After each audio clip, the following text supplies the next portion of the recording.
All right, so what I got going on is I cut a whole bunch of trimmings of Arborvitae trees, kind of out of season, but I decided why not give it a shot. I lost a whole bunch of them, but I'd already potted up 4, got a bunch of roots on them.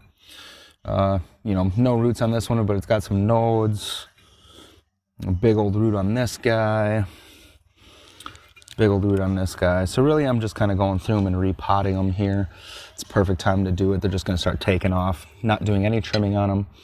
Not trimming any of the roots, just keeping everything that I have to hope for the best results here. So I just thought I'd kind of test a few out. I'm using the soil that they're in because it's good soil, and then I'm also adding aggregate to it so that I get better root growth and better oxygen in there, water through, better drainage. Whether you pop them in your yard in a few years or decide you want to try and turn them into bonsai, they will have an amazing start on their roots right off the bat. So I'm just kind of going through, thought I'd bring you along. I'd say as far as my mix goes, I'd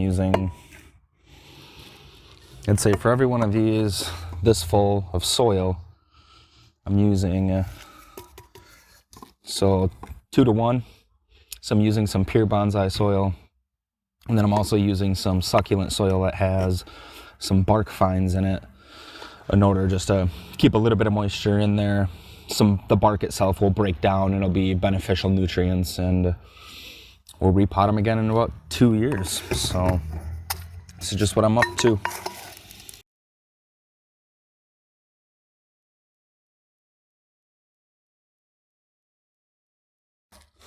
And then I like to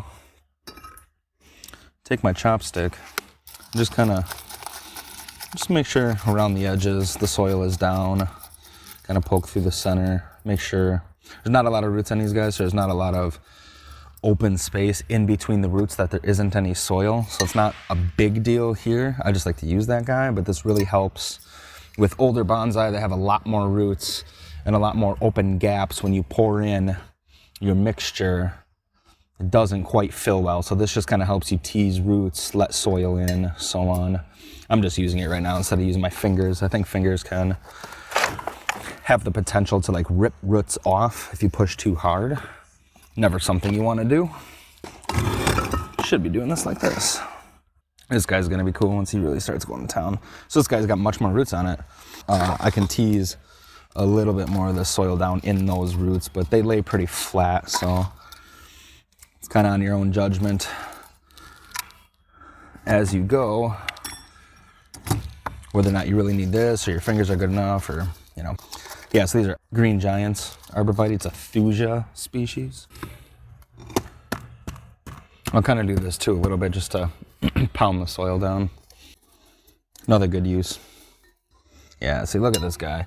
Sat all winter long, was growing last summer. There's not really a root on him, but he's super green, super lush still. So I'm also kind of just doing these pot by pot too, so I'm making my mix as I go. Hopefully I can find some good chunks of moss around here too this spring as everything starts popping out. And I can get just moss on the top of these guys just to help hold some moisture on them. These are gonna drain very quick. Chopsticks for days. Oh. Yeah, see? And look at the huge root on that guy. These guys in a couple years will be perfect for like hedges, property lines, and things like that. They'll help just give you a natural fence. No other big root. All right, just went back and grabbed more pots. Some of these I got no use for, but definitely need more. Because this whole one took too, like, okay. One didn't take in there, so I need a bunch of pots here. Another thing that'll help settle your soil is watering it through right off the bat too. That will just push all your air pockets down and out. I won't water these depending on how the weather is. I won't water them today. This soil is more than moist for them. Not quite wet, but more than moist. And it'll be perfectly fine for the next couple of days.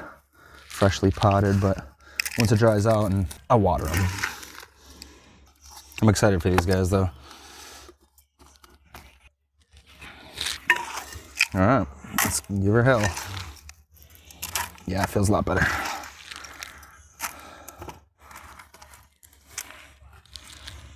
Lots of roots. This guy's gonna go nuts. Beautiful. Oh, some more big roots. Oh, look at that.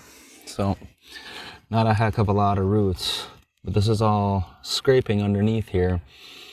And then it's a big old knot from where it tried to heal itself over. So this is why these guys will take so easy in the nature. When they fall down on the ground, get ripped off the plant, and they'll just start to callus themselves over time. They'll get buried in the dirt from the rain and things like that, and they'll just callus, and then they'll just put roots out if they want, or if they can. That's a big callus. That's wow. So these guys with no root, I think, are very, very little root.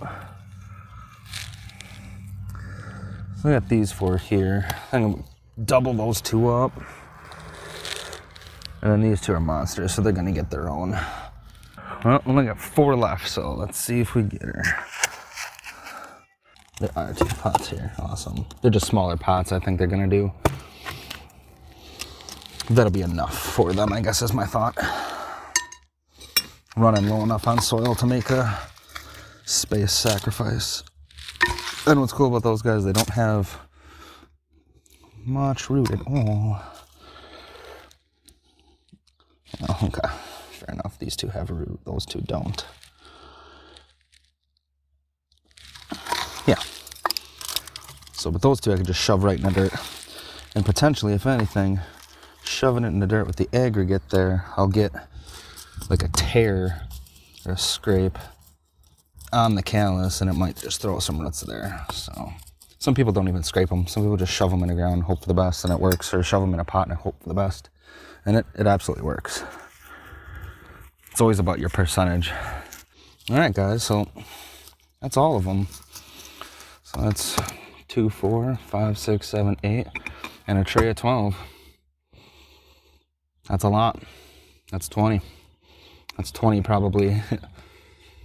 Better success rate. It's probably 20 out of 100 clippings or so. I had these absolutely jam-packed when I took these. So there you have it.